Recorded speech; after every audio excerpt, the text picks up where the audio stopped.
Hey, welcome back to the channel. Our heads are obviously too big to both fit in here, so I'm kind of craning my neck. But I wanted to introduce you to the newest member of the Van Horn Speed Shop Junk Vans Garage family, and that is Stewie. It is a 1960 Studebaker Lark 4 that I found on Facebook Marketplace. It was in Midland, Texas, which is about 3 hours from here.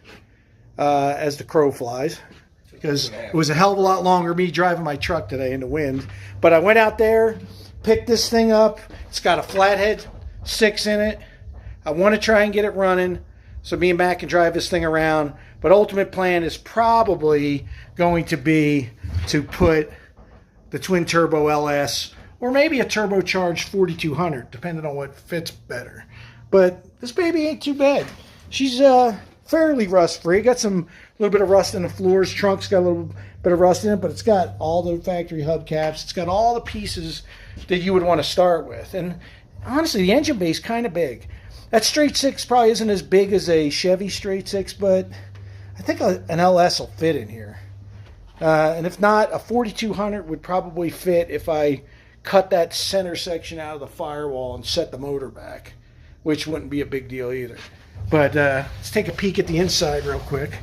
It's got the factory radio. I don't even think this thing's got a heater, to be honest with you. It's saying like 84,000 miles on the odometer, and the numbers all look straight, which is really kind of crazy. Previous owner put a new fuel pump on it, trying to get it running. Back of the car is kind of neat looking. It's got some neat tail lights.